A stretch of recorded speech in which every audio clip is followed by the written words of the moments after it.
All right, welcome back and thanks for making it sunrise. Welcome to Law and Order JA. Now, the scenario this morning is, my name is Peter. I own 5 acres of land in Jamaica with a house on it. I have a tenant there who has stopped paying rent for about 10 years now. I've been paying all the taxes for the property and I want him to leave. What are my rights? Well, joining us this morning to give us counsel on the matter is managing attorney at Right Legal Attorneys at Law, Anwar Wright. Welcome to Sunrise. Good morning, Anwar. Thank you, guys. Thank you for having me. So what do you say to the person who says, where do they make up this rubbish from? This is absolutely preposterous. Could never happen. You respond?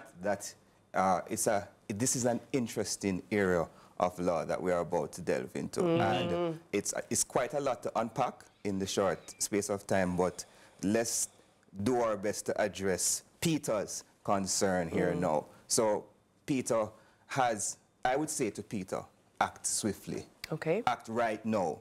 And get to an attorney at law or get to the nearest courthouse or do the necessary requirements that are necessary to disturb this possessor, because that person has an intention to take towards over the land. Adverse possession. When you say act, what actions need to be taken when they go to the courthouse or get a lawyer? What is the conversation that needs to happen? The first thing that needs to be done, a proper notice to quit, needs to be prepared and delivered, given to this possessor, letting them know that they need to vacate the premises by a certain time. So when you say a proper notice to quit, that's not something that I can just write up. There are forms and precedents.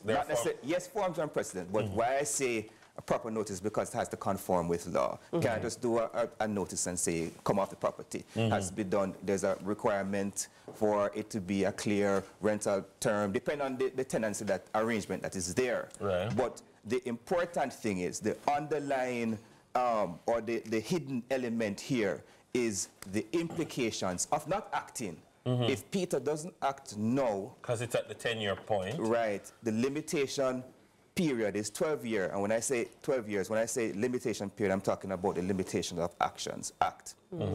Section 3 and 30 are applicable in this discussion that we're having here now. And to put it simple, in simple terms that people can understand it, the law holds that after a 12-year period, if you had the entitlement to recover possession, or if you owned property and you did nothing, after that 12 years, your rights, your title is extinguished. If you did nothing. If you did nothing and that person has exercised their use of the land inconsistent with yours.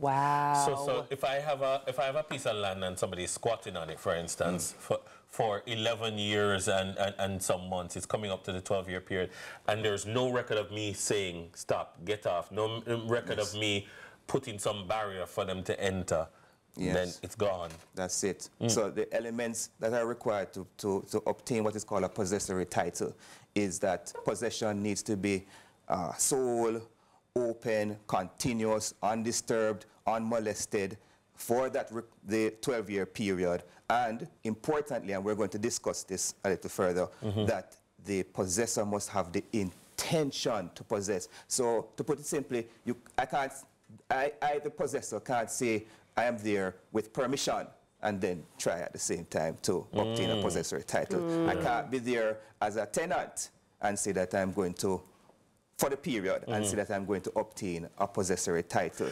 But importantly, let me say this point, the initial circumstances under which I entered onto the land, with permission or otherwise, even if it was that then, time begins to run if I start using or holding or occupying the land adverse to the interests of the landowner. So if I stop paying rent and I continue... So if you've been on the property for 10 years, but you only stopped paying rent in the last 4. Yes, time runs from the 4. Right, right. Gotcha. Time runs from before. And if I am disturbed during that time, I'm served a notice to quit. Time starts to run from the that notice time. to quit. But here's my question now. Honestly, I know it's going to sound fool, but I'm going to ask anyway, because sure, somebody else must be thinking it too. Why would I want to live on somebody's property and not pay the rent and end up in a legal battle? And the person is begging me to come out and I don't want to come out. Why would people do that? And why is it so common? Well, you see, land is valuable. And land is necessary and needed for housing, developments, etc. And if people see an opportunity where they can go on a piece of land, if they don't have any, and, you know, make a home for themselves, the law holds that after 12 years, if certain factors are met, the factors that we listed out just now, then that person obtains a superior title to that of the paper owner.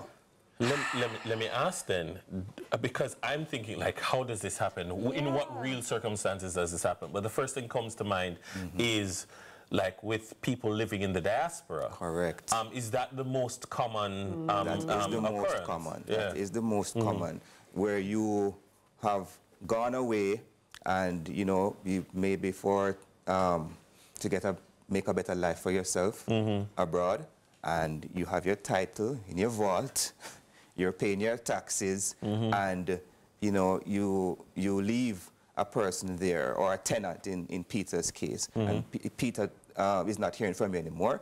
Peter begins to fix up the place, use the place how he wants, make changes, pay the taxes himself after he has gone, and check to see that nobody is paying the taxes, or the taxes are unpaid for a certain amount of time. And then 20 years down the line, the paper owner comes and says, well, I'm here now for my place. You need to go. The law says no. The law says no. The law says no. Wow. Wow. Wow. There you have it. Take care of your place. Right? Take care of your place, and take care of your affairs. Keep your affairs in order and do what? It's a wake-up. It is. Landowners out there need to be proactive. Yeah. All right. That was Anwar Wright, managing attorney at Wright Legal Attorneys at Law. Coming up next, it's out of the courtroom and into the, well, the enigma. Enigma. Well, it's a workspace. More Sunrise after the break.